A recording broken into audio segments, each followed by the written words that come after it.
sal bunday bosib nurini tushirib qo'ysangiz orqaga yaxshiroq ko'rinadi. Bo'ldimi?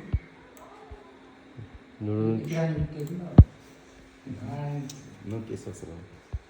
Uni o'zini bosing, joy tushib ketib qoldi. Ketadi.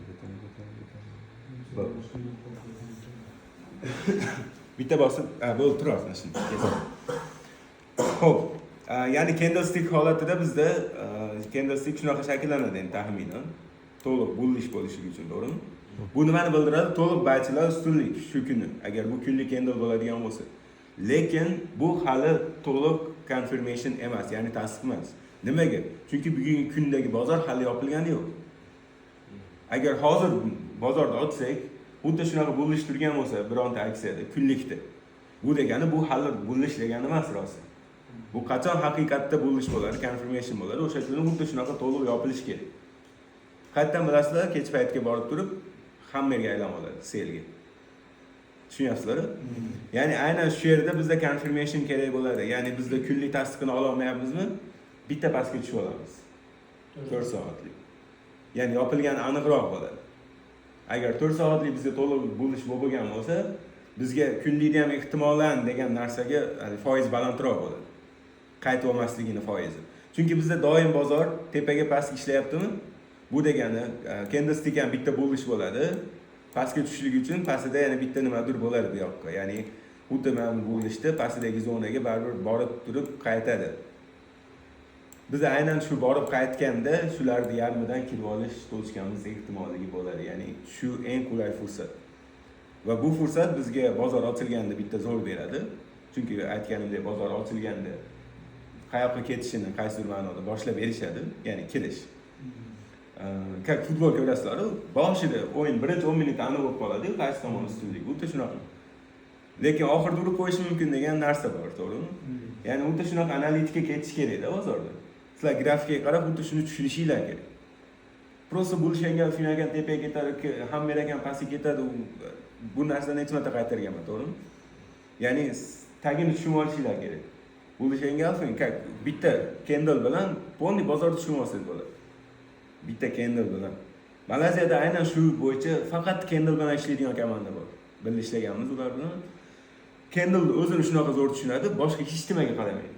Kechagi kunga ham, yilga kunga ham, undan kunga ham, umuman zonaga ham qaramaydi. Candle o'zini tushunadi bu. Ko'rgan bo'lsanglar ICT darsini ko'rdinglarmi? Candle'ga qaratilgan ko'proq e'tibor.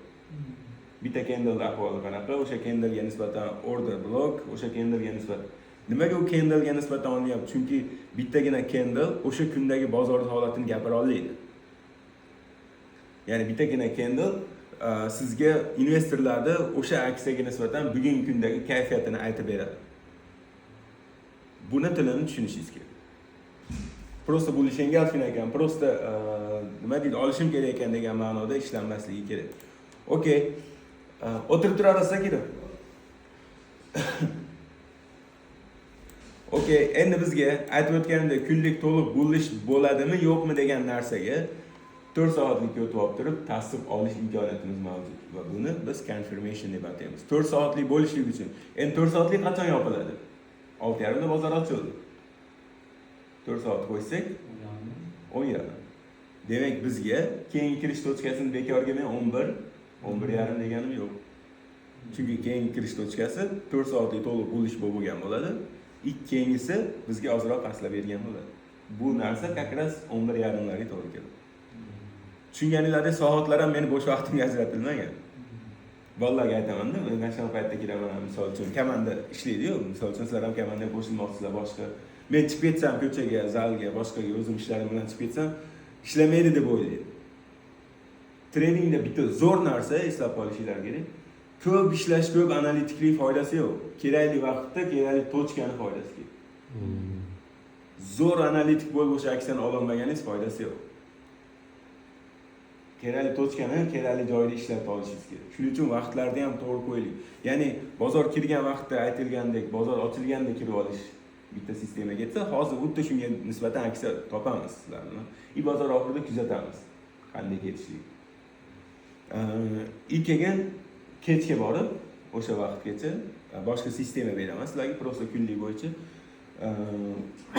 uni ishlatib turasizlar-da, kech payt 10:30-11 ga to'g'ri kelib qolgan paytda 10:30 deylik, sizlar ham baribir ertaroq ketishinglar kerak.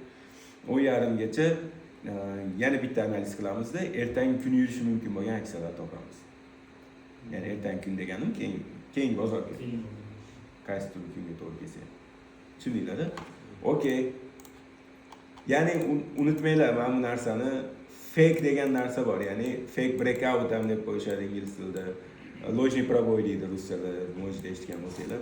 Ya'ni yolg'on yorib o'tish, yolg'on yurish va hokazo, institutionlar biz stoplarimizni oladi va hokazo gaplar bor. Bu aynan fake, bunga aldanishlik. Bu candle'ni hozirgi holatiga ko'ra baho berish. Men ba'zi analizlarimni ko'rgan bo'lsanglar, soatlargacha aytganman. Agar efirlarga mojda qatnashgan bo'lsanglar, 15 minutdan keyin yurishni boshlash mumkin, yarim soatdan keyin. Nimaga?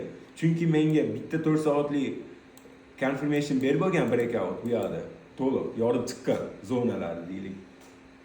Keyingi 4 soatlikni kutyapman men. Aytaylik 15 minut qoldi keyingi 4 soatlik. Shunga qarab qaysi ma'noda vaqtini ham aytsa bo'ladi. Ya'ni aytaylik mana bu aksiyada bu yerga yozib qo'ygan. Ko'rayotgan bo'lsangiz, kunlikka 5 soat bor yopilishiga. Tayda sekund ketadi. 4 soatlikka oldim. Случайно bitta aksiyani ko'rsatyapman. 4 soatlikka olsam, 4 soatlik mana 1,5 soatdan keyin yopiladi. Mana 1,5 soat yozib qo'ydim. Endi bullish engulfing bizda bor, to'g'rimi? Mana bullish engulfing bor. Ya'ni bu yoqda o'zi общий zona bor, boshqa analizlari hammasini ishlatdik, mana zona bor, boshqa bor. Oxirini aytyapman. Oxirida candle'ga qarab berdik-ku. Mana bullish engulfingimiz bor, zonamiz bor edi, trend o'zgaruvdi, qolgan EMA boshqa hamma o'ylar bor. Endi 4 soatlikka olib bullish ham bor deyapman oxirida. Okey, endi nima qilaman? Men 1,5 soat kutishim kerak. Menda ikki xil variant bor kirishga. Agar 1,5 soatdan keyin xuddi shunday yopilib, keyingi candle pastga tushsa, mana shu tochkadan kirib olaman. Endi 1,5 soatda yurib ketib qolish mumkin degan FOMO'yimiz bor biz, to'g'rimi? Ya'ni qo'rquv. Hozir yurib ketib qolsa, qimmat olishga majbur bo'ladi. Tezroq kirib olay, yurib ketyapti degan narsa qo'rquv обязательно bo'ladi. Bu haligacha menda ham bor, bu hammada bo'ladi. Yo'q deganlar yolg'on gapirayotgan bo'ladi. Chunki hammada nafs bor. Okey.